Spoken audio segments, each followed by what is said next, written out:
जो मिला वही खास है। एक शहर में दो सहेलियां रहती थीं, नेहा और कविता। नेहा एक गृहिणी थी। सुबह से रात तक घर संभालना, बच्चों की देखभाल करना, खाना बनाना और परिवार की ज़रूरतों का ध्यान रखना उसकी दिनचर्या थी। वहीं कविता एक नौकरी पेशा महिला थी। सुबह जल्दी उठना, घर के काम निपटाना, बच्चों को तैयार करना और फिर ऑफिस के लिए भागना। उसकी ज़िंदगी हमेशा भाग दौड़ में रहती थी। एक दिन दोनों पार्क में बैठी बातें कर रही थीं।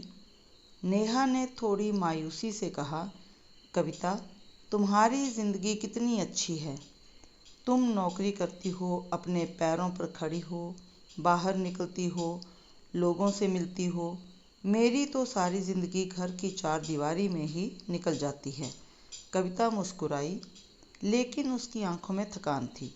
वह बोली, और तुम्हें पता है नेहा, मैं अक्सर सोचती हूँ कि तुम्हारी ज़िंदगी कितनी अच्छी है।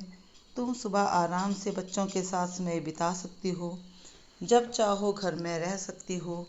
तुम्हें ऑफिस की डांट, काम का दबाव और रोज़ की भागदौड़ नहीं झेलनी पड़ती। दोनों एक दूसरे को देखने लगीं। तभी वहाँ बैठी एक बुजुर्ग महिला ने उनकी बातें सुन लीं। उन्होंने मुस्कुराकर कहा, बेटियों, यही तो इंसान की सबसे बड़ी परेशानी है। जिसके पास जो होता है उसे उसकी कीमत कम लगती है और जो दूसरे के पास होता है वही ज़्यादा अच्छा दिखाई देता है। गृहिणी सोचती है, काश मैं नौकरी करती। नौकरी करने वाली सोचती है, काश मैं घर पर रहती।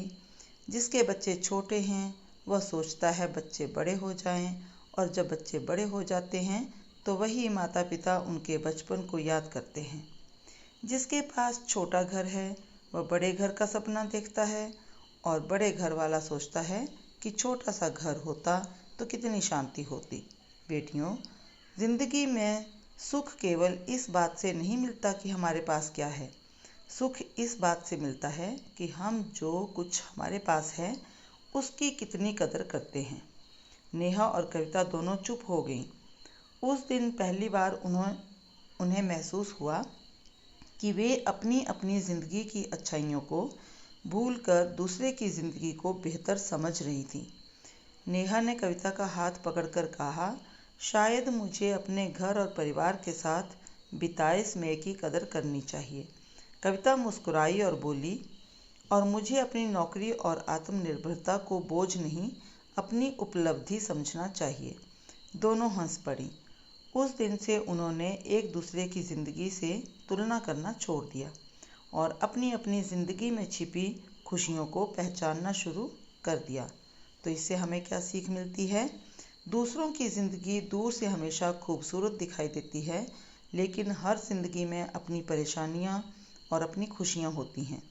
इसलिए जो हमारे पास है उसकी कदर करना सीखिए, क्योंकि कई बार जिसे हम साधारण समझते हैं वही किसी दूसरे का सपना होता है।